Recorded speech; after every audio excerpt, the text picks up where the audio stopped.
Welcome everybody to Where's Your Focus podcast. Sorry we have to do the recording of the show and then upload it to Facebook for some reason where there's technical difficulties on both ends and we're not able to go live. But, you know, technology, we adapt and we keep going. That's right. So my name is Linda Melanson. And I'm Karen Alexander. And today we are talking about post-traumatic growth with Rodney Pollard. So excited about this show. But before we get started, Karen, let's hear about the Schumann's resonance. Oh my goodness, yes. Okay, so in the now you all know, if you've been following our vidcast, that we check with two sites on the Schumann's resonance. The first one we look at is disclosurenews.it, and that is in Russia and Italy. So what's gone on there in the last few weeks? We've seen there's been an amplitude power of around 40 or 50. Well, the last few days of April were relatively calm regarding the frequency. It was below the base, around 7.3 hertz, 7.4 hertz. But the amplitude itself had some significant peaks. Starting on the 30th, we saw a power of 57, 68, 75, and then by the end of the day, the frequency had increased to the base level of 7.83.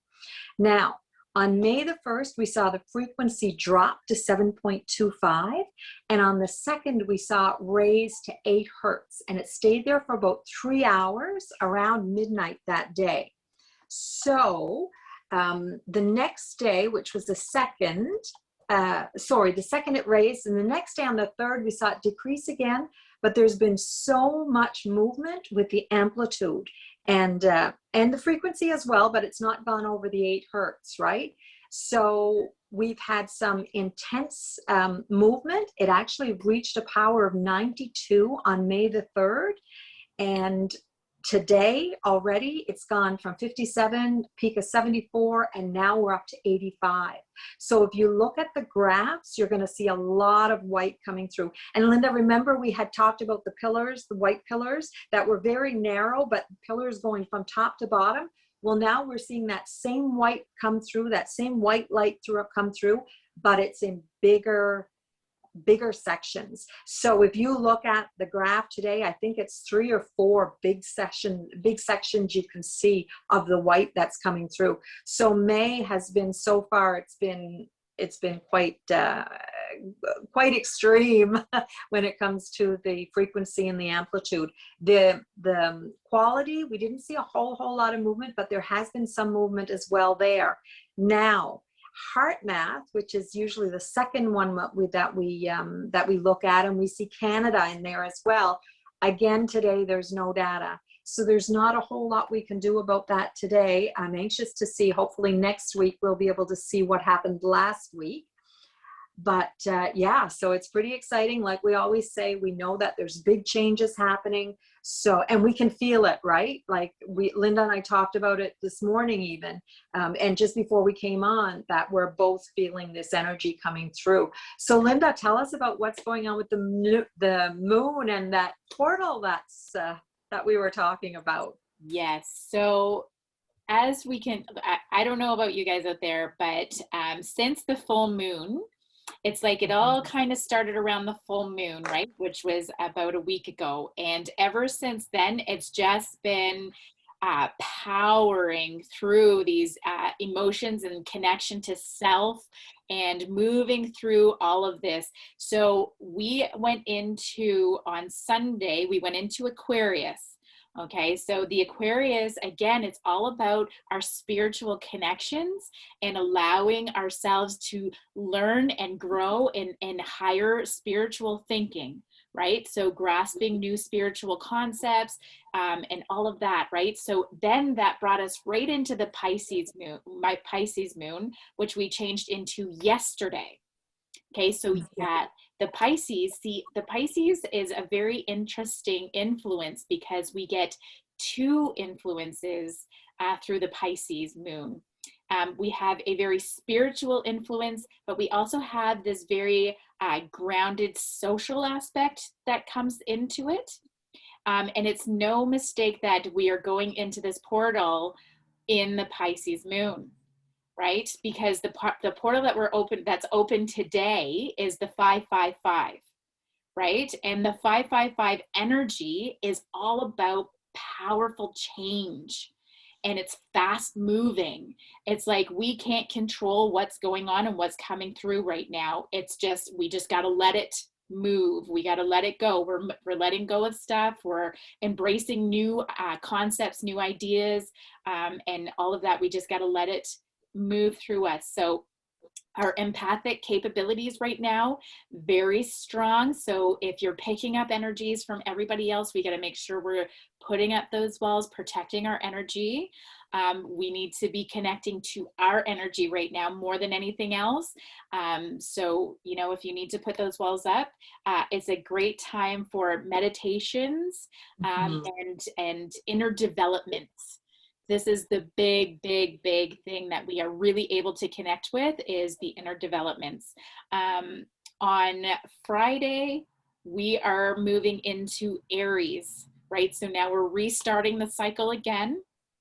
But Aries is all about starting new projects, right? So now we're clearing out all the stuff that we don't need, so that when that Aries comes in, we're ready to start anew. We're going to be high energy for the weekend. So confidence in our own skills on Friday through the weekend, spontaneity, bright, sharp, and it's a time to tackle difficult tasks, right? Okay. And also are probably going to, because we're going to feel so secluded through this Pisces energy that we have going on in this portal, that we're going to want to seclude ourselves quite a bit, that when we get into that Pisces, it's like, oh, okay, now I can connect again. I can be around people again. So social is going to be a big thing for us this weekend as well. Okay. So yeah, some And Linda, it just seems like things are coming through so much faster and stronger, right? Yeah, Like, it is. The energy is moving so fast. That's why I'm not surprised about the Schumann's resonance and those long white light coming in, because there's that white light. See, energy is information, right? And that means absolutely. we need new information to start thinking on those higher levels. So we need that Higher white vibrations. light right now.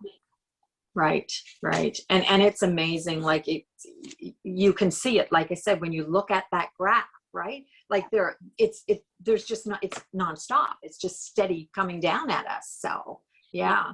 And so, So, and how are you? Sorry, go ahead. and depending on where you are in your learning cycles, right? This is where it's either going to like hit you like a ton of bricks, or you're going to have a bunch of emotions that are really strong and intense that you need to start metabolizing, working through, and understanding what those are about, and learning new ways of looking at them. And so that they're moving out, or you're already on the other side of that. You're already clear and you've moved through, and now you're downloading just new experiences, new ways of looking at the world. So you're either one or the other, depending on where you are in your cycle.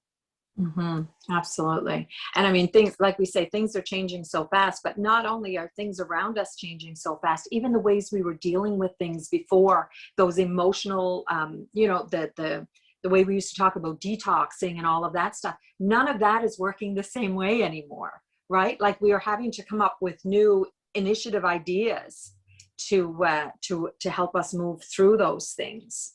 And it's funny because I had some of the girls over here, I believe it was Friday, and that's what we were talking about, how things are not actually moving the same. They're not actually doing the same things as the old way, right? So that's why we're having to look at new ways of, like you say, new ways of getting through what we need to get through. That's because everything is changing fast. And don't forget, if you are being really bogged down with a lot of emotions, you're having a hard time with it, it's free will. We have to invite the light in to get the new inspirations and new ways of thinking. You have to open up and let it in.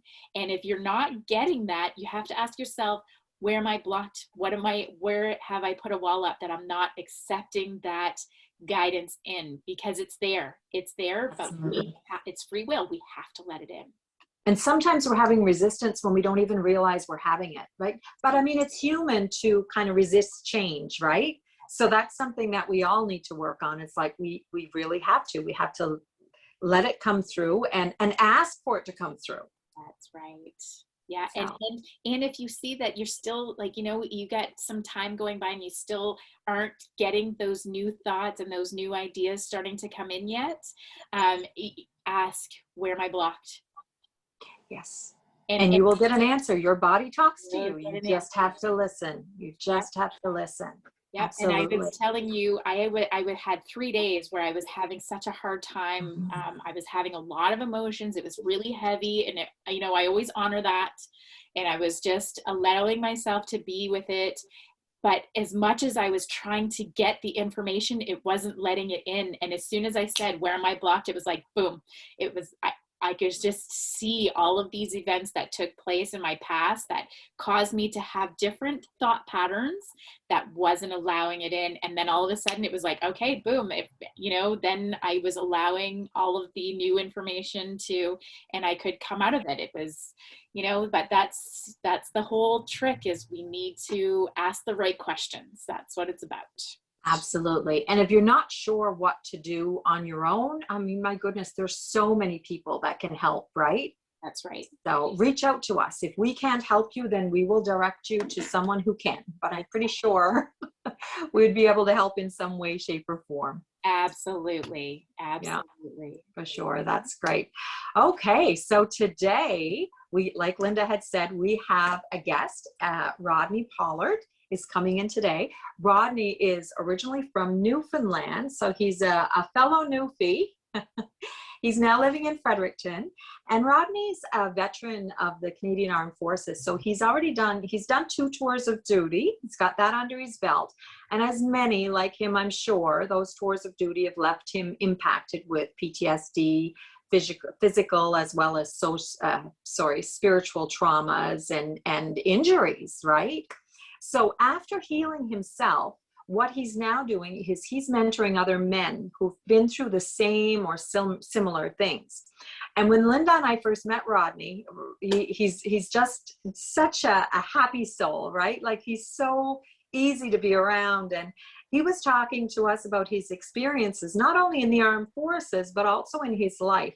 And we were both very intrigued with how, with the phrase that he used when he was talking about post-traumatic stress. He was talking about post-traumatic growth. And with both of us, like I say, we were just so intrigued to hear that post-traumatic growth because it's so positive.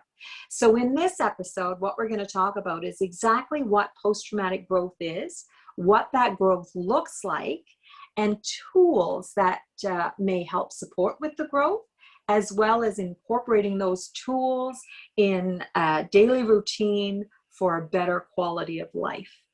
So, and I see Linda's putting Rodney on here. Hey, Rodney. Welcome. Hi, Karen. How are you? Thank you. Good.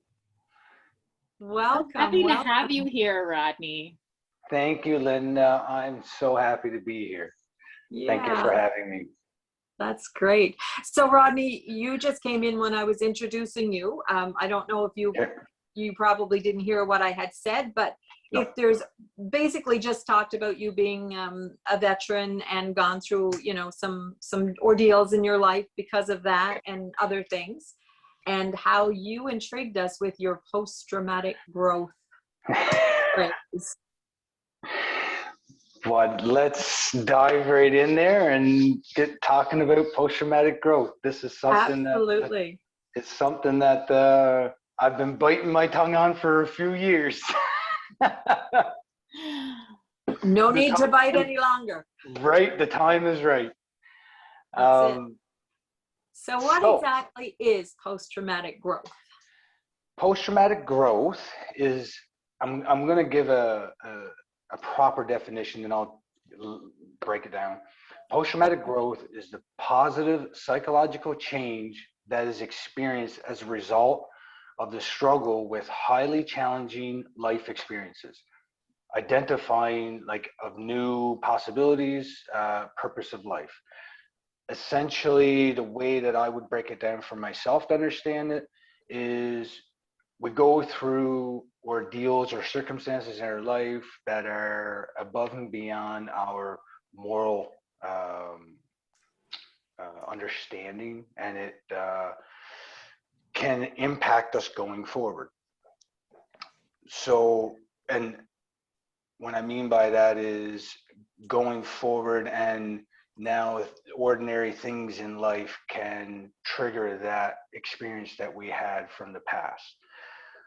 Post-traumatic growth is being able to see that experience that happened in the past as now an experience that I can gain insight from and go, okay, now I have an opportunity to react or respond from that place that I already know, or offer myself a place to act from or respond from a place of love and compassion and kindness for myself and for others.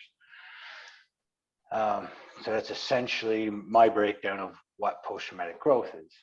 And you know, when we had our meeting on Monday, and I just want to commend you for being so brave to come on here and talk about this, because I know it was a big hurdle for you, and you know, using that and propelling yourself to move forward in it is just such a huge thing, and I'm just so proud of you for doing it. So thank you so much, Linda. It's and you're right, it is such a hurdle, because it's, as much as other things are taboo, in the way that I've journeyed through this, it kind of is taboo. Yeah. Mm-hmm. Because from my experience, we're told that it's something that we have to now organize our life around, because it's something that is going to be with us for the duration. Yeah. The memory of it, or the experience that we gain from it, absolutely. But that uncomfortable emotion that is the residual of it is not something that we have to carry going forward. Right. Right. Yeah. What does it look like? I mean, the perception of our life, the way we view life can change. Our priorities. The priorities in life can go from one of nothing's working out, to lack, to discouragement, to now seeing, seeing a smile on a kid's face, or it's just going out and being with a family member, hearing a family member learning something new, can be a new way of looking at things. Being service to the community. Our awareness of like what is important, and what's important to me, like what's important for my wellness, what's important for my happiness, what's going to bring me joy, and like all of those things that can all take place when we experience that post-traumatic growth. Relationships, like for me personally, I've noticed a huge healthy change and shift in relationships that I have with my kids, to their mom, to my parents, friends. Communication is a lot easier, more flow, and yeah, like that's things that can happen through growth. To finding new interests, new habits, new passions that I mean, riding bike, walking, hiking, are just a couple of different things that you can find and can bring you peace through that post-traumatic growth. Absolutely. So there must be a big difference in you, Rodney, from when you first came back from your tours of duty. I mean, we can only imagine what you've been through over there. And I believe it's been about 5 years, you said, that you've been on this spiritual path? Yeah, so 2016 was when it was either, and I'll be flat out. It was either I was gonna leave this place, or Mm. I was gonna thrive while I was here. It was one or the other. Um, my journey started in 2010, and oh my goodness, like I didn't go to grocery stores. And if I did, my kids can remember me telling them to stay in the car because I'm not going to be very long.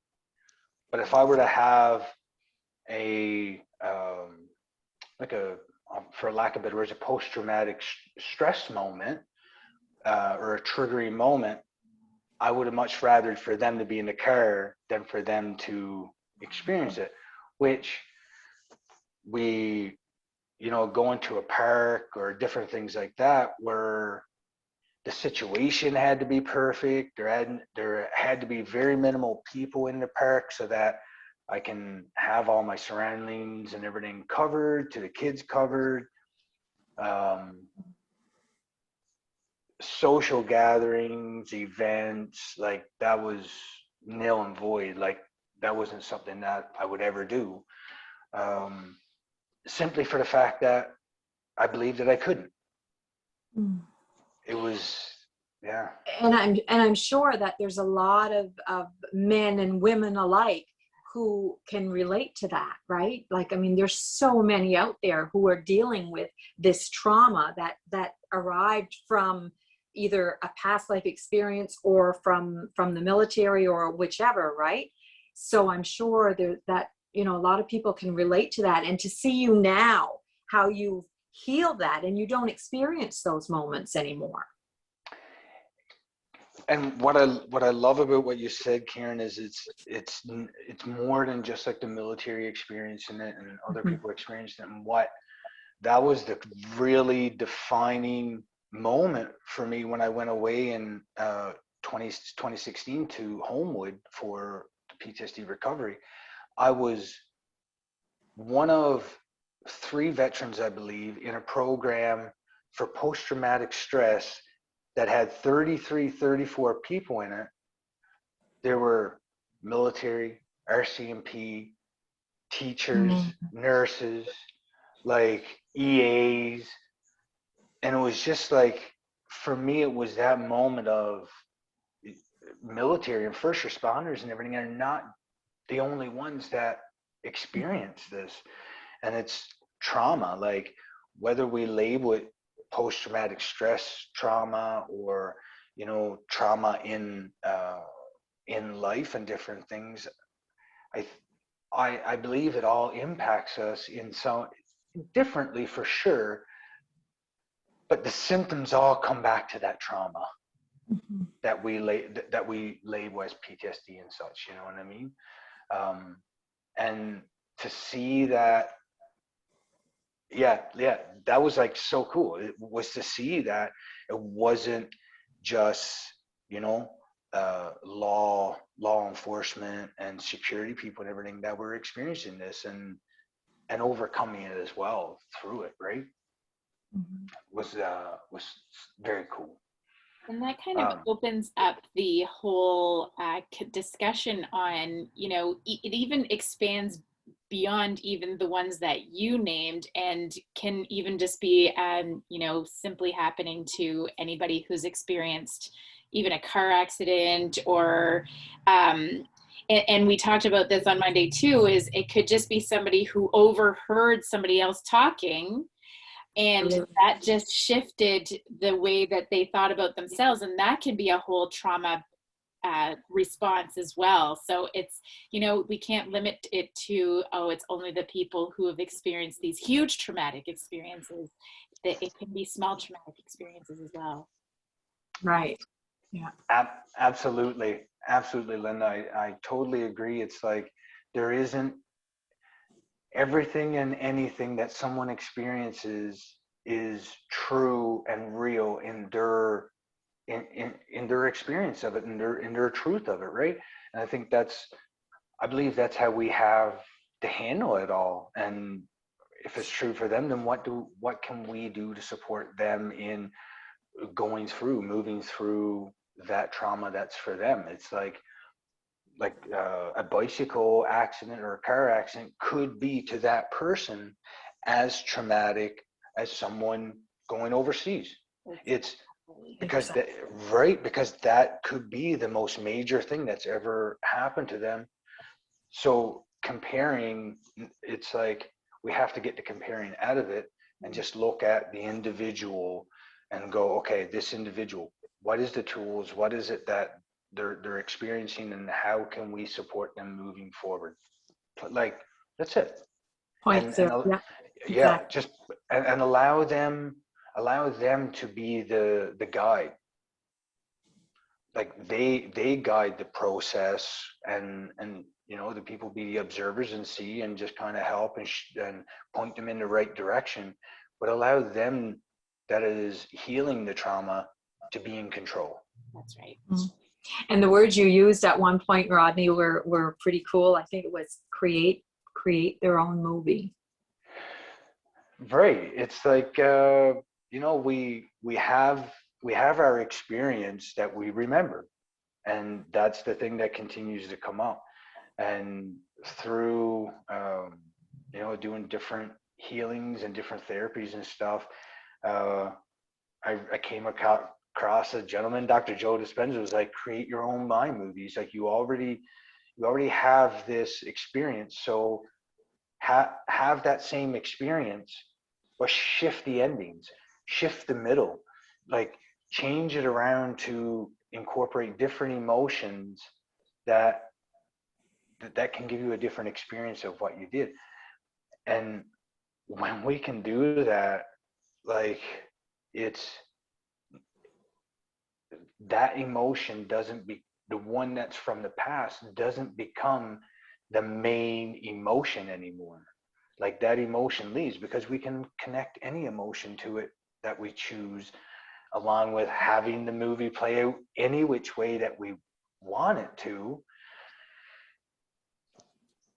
by letting go of the identification with that past story. And so much like firing off in my head. I have like Joe Dispenza says this too, right? And I've heard it from other people who have done the studies, right? So athletes, what they do is they force them to visualize it in their head over and over and over again, right? And push themselves to the limit. Then when they go and perform, they're able to push themselves further. So it just goes to show how powerful visualization really is in the mind. And then the second thing that I was thinking about is sometimes the thoughts that we have attached to the emotions are not the truth. correct. And The so mind tells us stories, right? exactly. And so when we are able to reconnect to the truth of what the emotion is saying, then we start telling the mind it's a different story than what you think. Exactly. And you start to see and act and be and see the world in a completely different way. But once the emotion is heard and the mind is upgraded to think what the emotion wanted to say, then we're now thinking on a whole totally different level. Yeah.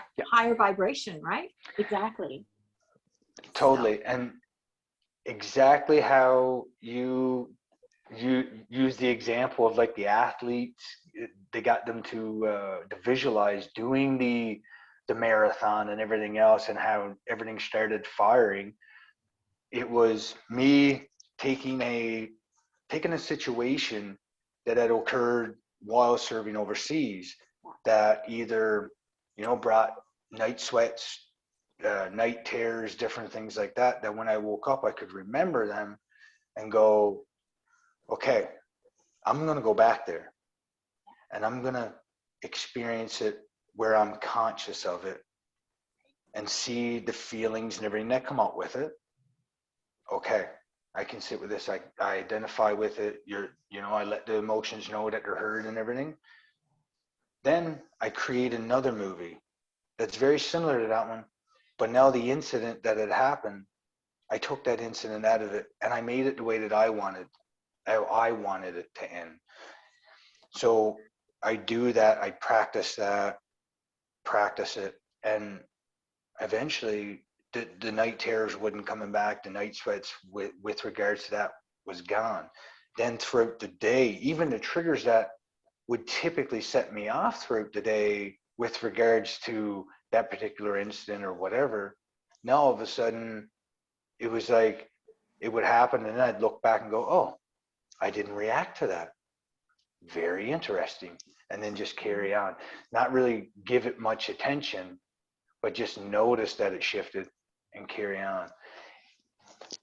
To, I mean, as simple as you know, a friend growing up, you know, calling you a certain name that sticks with you throughout your whole life. Well, I went in and went back to look at him, and I gave him a hug and told him that I was so, like, that I forgive you for that, and you know, thank you for doing that because of the lessons that I learned through you giving me that experience. Like, It's completely transformative. And oh, that's Yeah. the whole thing that you're doing with when I'm doing these inner child classes and everything. This is exactly what we're doing. Mhm. We're going yeah, back and we're rehashing some things, but we're saying, okay, this is what I needed from that. And you hear the emotions, you hear what was not there, and you totally interject and say, this is what I'm needing, this is what I'm giving myself now. And that's, you know, and you carry that through your timeline all the way to today. And it's wonderful, Rodney, that you're actually helping. You're mentoring now, right? You're mentoring men as well and helping them get through and explaining to them, showing them how you got through and what you did, the things that you did in order to help get yourself through, and now helping with them. That's amazing, because you know, men, God love you guys, right? I mean, it's all that conditioning that you've had all your life. And we've very often talked about this, Linda, about how as little boys it's like, oh, don't cry, you're a big boy now, right? And that's like, that's hard for guys, right? To kind of come into themselves spiritually and now be able to acknowledge those emotions and not feel like you're less of a man for doing so. right. That's a big thing. Yeah, it's super, yeah, it's super cool too, because with just doing what I'm doing for me, my, like, the friends that are in my circle, the guys are just, they're like they're vibrating towards me, and we're sitting down, and we're having conversations that are, it's not about hockey. It's not about baseball and basketball and who won the UFC fight and different things. Like, that's not the conversations is like, man, you know, I set my wife off just by coming into the room, and I don't know why. And then I kind of withdraw because I don't want her to be impacted by anything. And then all of a sudden we don't talk for the evening and different things like that. So then we sit down and we break it down, and we're like, okay, what were you thinking? What was going through your mind when, you know, she said that? Or how about if you got curious and was like, ask her, you know, what is it, or how you can support her, what's going on for her in that moment that you can support her with and help her with, instead of going, oh, that was me. It's because of me that she is that way, so therefore I'm just not going to do anything. And then now you believe that you're the problem, and now she thinks that she is, and then Yeah. And it's a complete breakdown in communication at that point. Yeah. right, where when we can get curious and just offer that question or whatever it is that comes in for that support, it's like that could change, that just could change everything, because it's, chances are it's not about you and it's not about her, and it's That's right. just coming together to support each other. Yeah. And sadly enough, some people don't know how to do that, right? Which is what all of this is about. Yeah. correct. And it goes right back to what you were saying earlier, Karen, is the conditioning. That's The right. like I'm not even gonna go there. I'm just not even gonna go there. Right? And it's like, why not? Let's go there. We don't Yeah. have to we don't have to go there that it turns into an argument or my tone's harder than yours, so we're just going to play this tone game. It can be as fluent as the three of us are having a conversation right here, and everything get resolved, and then all of a sudden we grow from it and carry on. Mhm. It's pretty beautiful, and I see it within my relationship with my daughters to my relationship with their mom. Like I would arguably say that she's probably one of my best friends, and she would, and I have faith that she would look up and say that I'm likely one of her good friends, lover, partner, like amazing. We have these conversations that we're having right now, so I know it's possible because we're creating it, and that follows right into our whole families like that, right? So it's beautiful to see and know that what we're told is not possible is possible. Yeah. So Beautiful. what It's are not the easy. benefits? Yeah. It's not. What are the benefits to doing this work? Oh my goodness, where do I start? No, um, like decrease in depression, anxiety, substance abuse, uh, your, I mean, the increase in your immune system, uh, cortisol levels, so your stress levels decreases. Um, I mean, overall, a the mental wellness, physical wellness, emotional wellness is uh, all encapsulated into it. To being able to have conversations and pass on information and knowledge that you gain through going through these experiences to other people, to your kids, to your peers and everything. And the really cool part is it may end up even giving your kids or giving people in, just from you being you, an example. Okay, now I don't have to hit rock bottom before I decide to do something about my life. Here's someone that, examples and different things like that they can take from it. Role models, like. Role models, exactly that. Yeah, Mhm. yeah.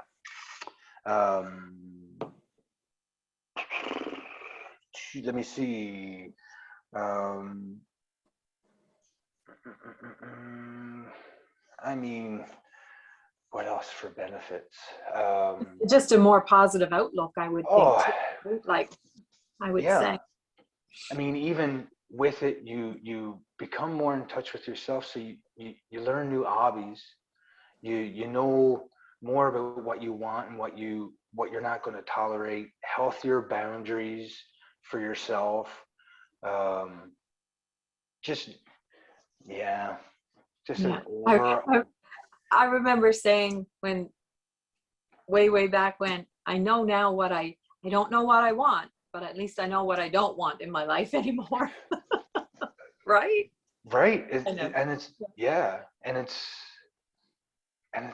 yeah, it's like what we deserve, what we what we're worth, our worth, everything. It just shifts to a more healthy, positive dynamic when we can walk through those types of things that come up. Mhm, mhm. So tell us, Rodney, some of the tools that you had used and what you suggest for others to use now for health support in that growth and the healing. So for me, some of the different tools, so I use grounding techniques, and grounding techniques could be, I mean, anything could be different for everyone. Uh, Grounding for me is going out in nature, listening, hearing the sounds, feeling my feet under the ground, while letting go of the thoughts, not thinking about it, not thinking about the bills that got to be paid, not thinking about the different things, is giving myself 5 to 10 minutes, if that's what I have, and really feel myself present and not connecting or attaching to thoughts and different things that's coming up.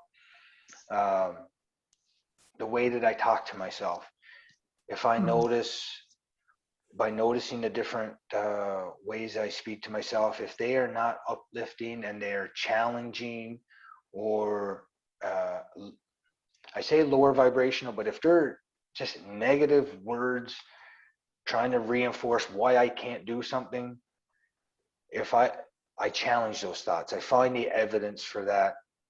And usually there isn't any evidence for it other than there's a bunch of lies. You know, it's a huge feat just to become aware when it's happening. That's right.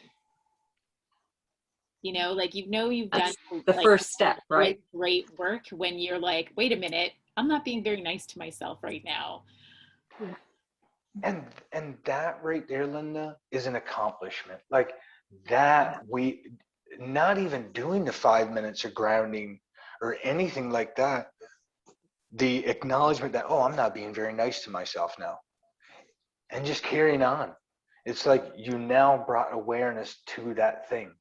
And the more that we practice that, and the more that it eventually doesn't even come up anymore. Yeah. Right? It's like, oh, I haven't had that thought in like 4 days. Huh, that's interesting. Cool. Yeah. Right. So wonderful. I do mirror work with affirmations. So I look at, I am worthy. I love myself. I'm kind. I'm compassionate. Different things, and I say that to myself, whether in a mirror or whether as I'm getting ready to go to bed. Gratitude. Slowing down. Slowing down is something that, I mean, we're all getting it now. We're all starting to get it now in the situation, the circumstances that we're in now. But slowing down and going, if I got to mop, I got to clean, like I got to vacuum, I got the dishes to do, I got the kids this, I got that to do. Take one at a time.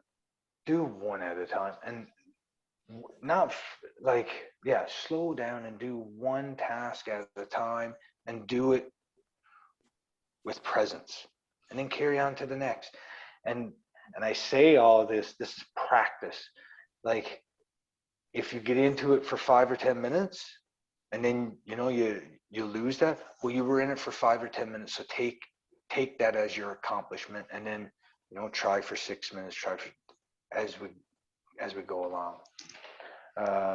Meditation, any way that could be, sitting quietly for however much time you have, 5, 10, if you have a half an hour. To, again, a meditation could be in nature or sitting by water. It could be listening to any type of music, that whatever it is that brings you that meditative state or peace. I go to sound baths, sound meditations, paint. I do crafts and stuff with myself, and I do crafts with my kids. Yoga, I said, nature walks, different types of energy healing, Reiki, SAC, theta healing, and different things like that. I write.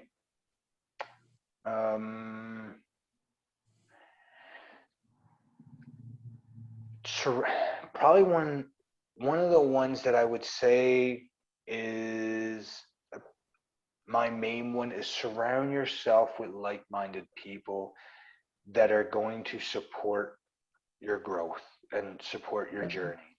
So important. So important.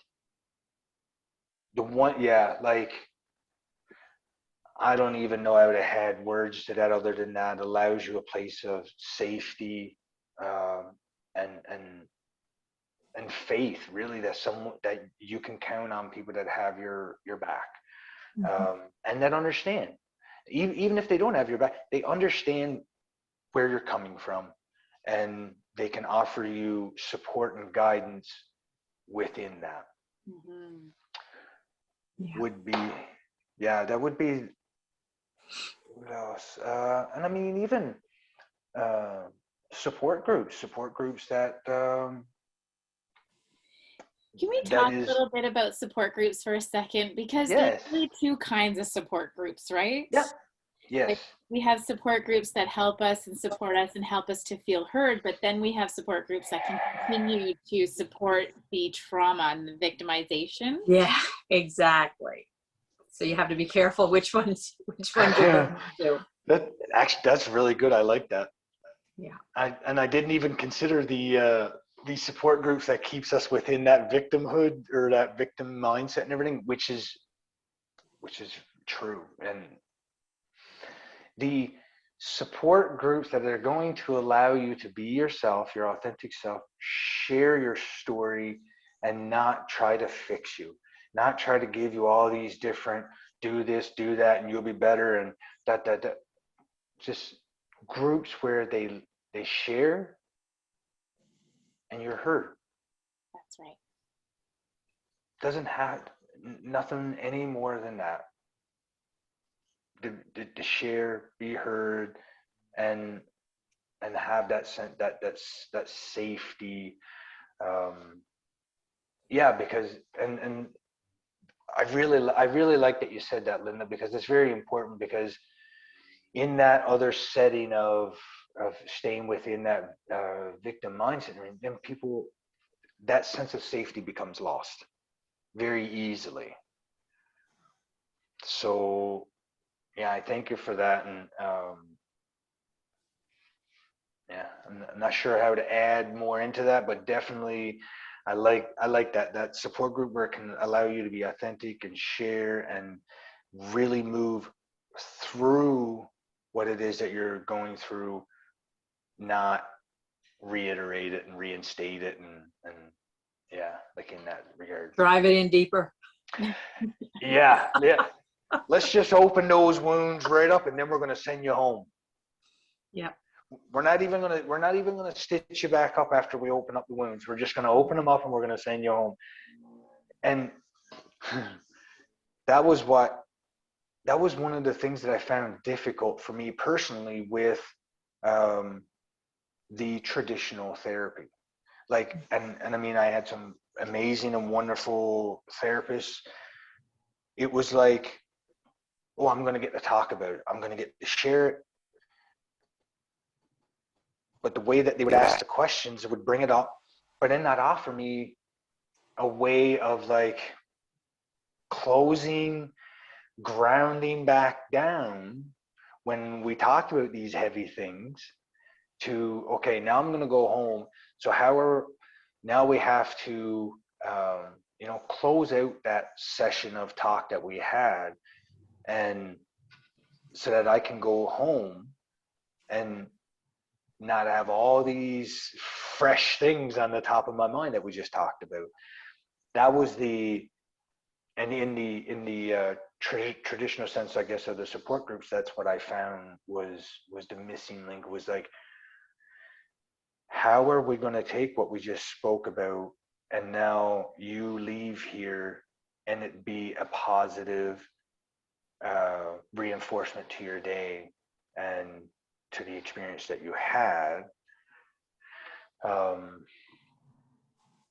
and when I went more towards energy work, spiritual work, where I would do grounding and different things and meditation, I was able to bring those things up, look at them with support around me. And then once we had the work done that we were meant to do, okay, let's ground, let's do some breathing, let go of whatever it was that we were talking about and don't carry it from here, and then carry on about our day. Where like that makes for me, it made a big difference in moving forward throughout my day than what bringing it up and then not. And I feel like that's kind of where we get lost a little bit with like traditional mental health, is Mhm. because we're coming at everything from a mental point of view and we're not allowing the emotion to come forward. And I was actually doing some reading not too long back where the practitioner was saying, when you get somebody to speak from their heart, it's like you're speaking to somebody completely Completely different different. I agree. than Yeah, when you get them to speak from what's in their head about the situation, right? Oh, absolutely. oh my No, God, because yeah. our mind tells lies, right? Our mind lies to us all the Yeah, time. and the mind can really create loops, right? And you get stuck on these like wheels and you're just not moving forward. So but when we speak from the emotion, it's like now Now we're getting you're somewhere. moving forward, you're allowing the mind to hear a different perspective on the problem that's looping like this. Yeah, yeah. And when we be, this is it, I love this.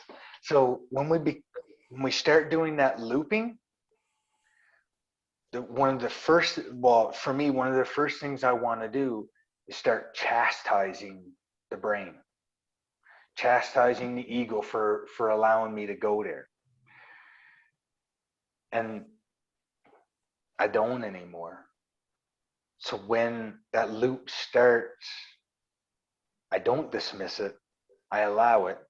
I go, okay, you know, you have a purpose. There's a purpose for you. There's a purpose while you're looping. Allow me to see it.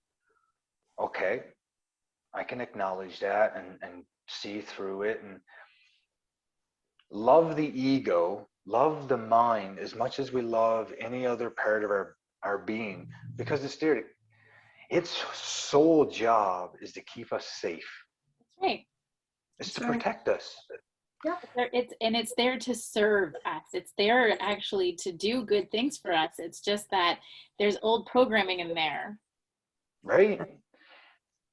It's yeah, and when we can that I love the word curious, when we can get curious about what that is that the mind's telling us or that story that it's telling us, well, we're listening to it. So go in there and add uh, dialogue yourself. You know, Right. And that right? goes back, sorry, that brings me back to that exercise that I'm always talking about, right? Where we write down all of the beliefs that we have and we leave space and we write it all in red, what our mind believes. And Okay. then we go back and we write it in blue or black, what the truth is. yeah. Yeah, because it's so when we can get to the truth of it Mm-hmm. and and and and have that perspective still from the mind portion of it, we have options now. We have perspectives now. We have choices. And it's like that gives us power to be able to move forward and go where we want to go now, right? It's oh my God, it's beautiful. It's really empowering. And I I for me that was the scariest part. Was like, oh, was being empowered because I'm the one that gets to make the choices now, not somebody Mhm. outside of me, not something inside of me that's been formed due to, you know, the victim mindset and different things like that. All of that aside, and it's like, man, you get to pave your path. It's like, what do you want? Mm-hmm. Just create it, give her. And if it's something that you create that you feel that you can create better, then create better. It, Mhm. Absolutely. yeah. Beautiful. Beautiful. Yeah. All right. Wow. Where are we? I just love that discussion. Such a beautiful approach. And I'm just so honored to have you here and have your perspective here with us because, you know, I think especially for somebody who is an ex-veteran who has been through that kind of trauma and to say, yes, this can work for that kind of trauma. I actually had a veteran he was really kind of going down a bad path with his experiences. And I was trying to say to him, like, I can help. I know I can help you. Like, just give it. And there was no way, right? Like I couldn't relate. It was his perspective, but that's not what he needed. He didn't need somebody to relate. He needed somebody to help him go in and do this reprogramming that he had, somebody that could have compassion and understanding and all of that. I don't need to go through those experiences to have that for somebody, right? Right. No, but again, like you say, sometimes it's just not realized, or they're just not ready, right? Exactly. It has to be a time when you're at the point where you are ready to accept somebody to come in and actually help you with it. And it's not like you said, Rodney, it's about guidance, right? I mean, I've had veterans come in here as well and have gone through the same kind of things as what you've gone through. And we've done tuning fork sessions to help move that energy through. And I remember one in particular, when he was on the table, he was like, wow, I thought all of that was gone. But as we moved through the energy, everything came back up again. And we've talked about that many times, Linda, how there's so many different layers, right? So many different layers that you have to go through. So yeah, it's a lot of work. And it's like you say, Rodney, it's not all easy. No, I mean, none of it is really easy. it's beautiful that we can sit here and we can have a conversation about it in such a peaceful and calm manner, because that's the goal, right?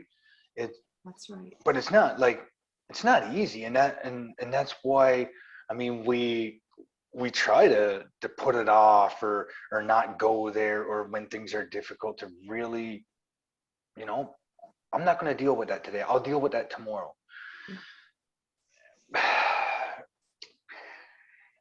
A thing that had happened to me early in the whole journey was I had a vision, and I had a message, and the message was, you're not honoring us by living in depression. And I'm like, all of a sudden, when I heard that, they showed me, hockey, go play hockey, watch hockey, go play your drum, go swimming, go do this, go do that, like, go outside, be a part of life, live your life. You want, take the shit, for a lack of better words, take the shit that happened to you as your experience, be grateful for it, shift the emotions from it, and go and be happy. And that's what we volunteered for. That's what we did, the job that we did for, so that the three of us could have this conversation, so that our kids could go and play soccer or go play with their friends and everything else. And he's like, that at the end, that's the goal. That's where I want you to end up. And that plus, what do I want my kids to attract? What kind of person do I want my kids to attract in their life? Do I want them to attract a partner or a friend or any relationships that are based off what it is that I went through, and that now that I teach them? Or do I want them to see that you can go through stuff, you can deal with it, you can find tools to overcome it, and it's going to make you more strong. It's going to make you stronger, more resilient, and more empathetic and compassionate for other people. And I mean, I don't like people telling me that I can't do something either, or tell me that I'm going to live a certain way and then that's just it. It may be the fact that I'm a Capricorn, I'm a little bit stubborn, but if you're going to tell me something, it's either tell me that it's going to be a great thing, or I'm going to prove you wrong that it's, or whatever, you know what I'm like. And then when I heard the word, like the day that I heard post-traumatic growth, when I was at Homewood, it was just like this light bulb went off, and I was like, well, there are people that got better from this, or that have increased their quality of life after their experiences with this. Like, and to hear some of the stories that I have heard from people that have overcome, like genocides and stuff like that, it's like they're happy, they're thriving, they're grateful, I mean, some of them are friends with the perpetrators that did the things to them because they sent love and compassion. And I'm like, man, like, what a way to live. Like, whew, yeah. Yeah. It's freeing. Yeah, like freeing, very freeing. Yeah. And it's such a, there's again a couple of things, but there's the, we all have a right to inner peace, right? And that is something that is so lost in our society, and so lost at how to get back to it even. Yeah, for sure. Right. Yeah. We're getting there though. We are getting there slowly but surely. There's more, and it's not a coincidence that we're talking about this today, and that we lead into the spirituality of it and how that's helping with all of this trauma, because more and more people are becoming involved with spirituality. They're realizing that these little techniques are working so much better. These techniques that we're using are working so much better than the Western medicine, than the big pharma, than all of that kind of stuff, right? And not that doesn't have a place. No, of course. Absolutely. That's the only solution. Exactly. Correct. It is one of many, many options or many solutions. Absolutely, Linda. I'm just looking at the time. We're at 1 hour, 11 minutes, guys. Oh. So we've kind of gone over a little bit, but that's okay, Rodney. It was so great having you on. Thank you so much for sharing your story and everything that you've done. And thank you so much for helping the people that you've been helping. Yes. Your message is incredible. Incredible. Absolutely beautiful. You're welcome. Thank you for having the platform that you ladies have created so that we can have these discussions and these topics and the beautiful conversations that you ladies are having on sacred intimacy. Like, it's beautiful that these conversations are being had. And I mean, I'm grateful for that. It's beautiful. Wonderful. And that brings us into next week. Yeah. Where we are going to have the second episode on sacred intimacy, and we're going to be looking at the masculine side. So we did the divine feminine. So next week we'll be doing the divine masculine, and that's going to be a little bit different. Yeah. I'm going to let Linda explain that one out. Well, we're going to be speaking with Kevin Arose. I think that's how we say his last name. Arose. He is in Bali. And he has a certification in psychology, and he has written a book with two other co-writers on the divine masculine, sacred intimacy. And we're going to have all of those links and everything posted for the video. We have to do a pre-recording because he is 11 hours ahead of us. So if we did it live, it would be like 1 o'clock in the morning for him. So we're going to pre-record that, but we're going to post it. We're going to do our, our regular routine like we would normally do, and then let it run live. That's sharing the screen. Yeah. Yeah, on Wednesday at our regular time. Right. If we can get on again, because we weren't able to get on Facebook this time, right? So we're recording this session, and then we'll post it to Facebook after for our regular audience so that they're able to see, and we'll see how it goes next week. But yeah, we're going to have to record the session with the actual interview with Kevin, but then we'll go live at the time of the show and share the screen, share the interview at that point, right? Oh my goodness.